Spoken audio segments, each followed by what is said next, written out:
उनको contract worker को EPF है, ईएसआई है, उनको वो भी नहीं है। अभी हमने जेसीएम 3 में फाइट करने के बाद उनको ऑर्डिनेंस फैक्ट्री हॉस्पिटल में कुछ ट्रीटमेंट करने का एक ऑर्डर हो चुका है। वो भी उधर कितना फैसिलिटी अवेलेबल है उतना ही उनको मिलेगा। तो इस लड़का लोग को परमानेंट नौकरी दे दो ना। अभी रिटायर्ड लोग को भी लेने का शुरू कर दिया, कितना गलत है। इस देश में करोड़ों लोग एम्प्लॉयमेंट में नाम रजिस्टर करके वेटिंग लिस्ट में है। हजारों हजारों अप्रेंटिस रेलवे में, डिफेंस में अप्रेंटिस पढ़ने के बाद रास्ता में है, उनको नौकरी नहीं दिया। उनको दे दो ना।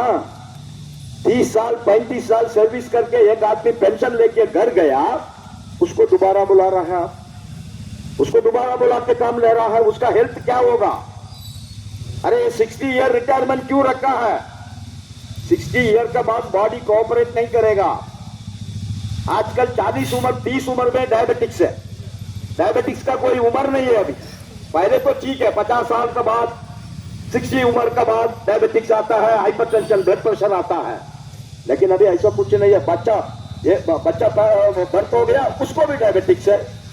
तो ऐसा परिस्थिति में 60 उम्र के बाद एक आदमी आके इधर काम करेगा, उसका हेल्थ खराब होगा, उस जिम्मेदारी कौन लेगा? रिटायर्ड एम्प्लॉइज को क्यों ले रहा बाबा? नौजवान लोग अवेलेबल है ना इस देश में, अब उनको नौकरी दे दो ना। तो वो भी 9 तारीख हम लोग का विषय में है कॉमरेड। फिर कॉमरेड इधर नाराबाजी किया, एनपीएस नहीं चाहिए, यूपीएस नहीं चाहिए, हमको ओपीएस चाहिए। अभी एनपीएस में क्या? एनपीएस में आप सबको मालूम है आपका तनख्वाह से 10% आपको देना है। हमारा तो सवाल बहुत सिंपल है। हम स्वामीनाथन कमेटी के सामने भी ये सवाल पूछा। हम तो सरकार कर्मचारी है, आप हमको बोलता है 24 घंटे के लिए तुम सरकार कर्मचारी है, हम कभी भी बुलाएगा आपको आके काम करना है। कोविड-19 परिस्थिति में कौन काम किया इस देश में? कोई प्राइवेट कंपनी काम किया? प्राइवेट हॉस्पिटल बंद करके चला गया, मेदांता हो, अपोलो हो, कोई भी हो, कोई हॉस्पिटल काम नहीं किया।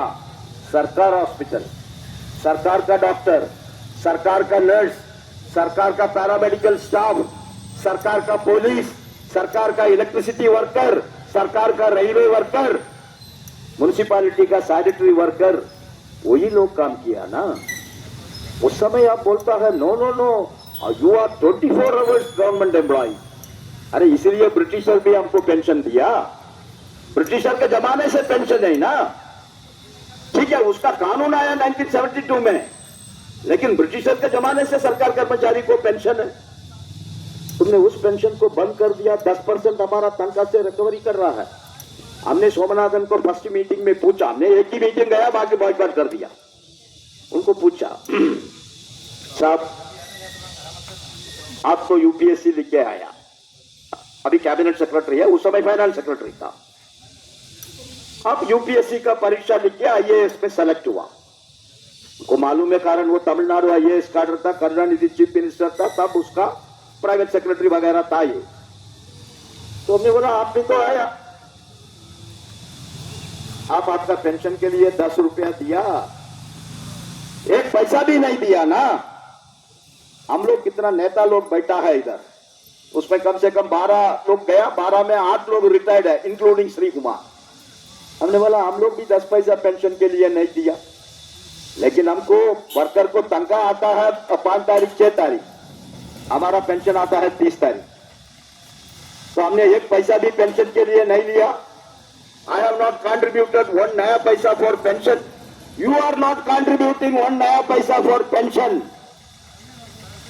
And you are going to get guarantee pension. आपका बेसिक पे का 50% आपको मिलेगा।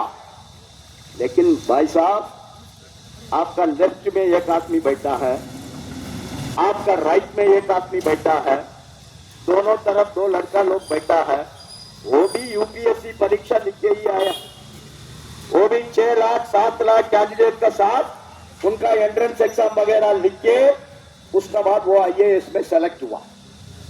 लेकिन वो बच्चा लोग उनका तनख्वाह में 10% दे रहा है, दोनों दे रहा है।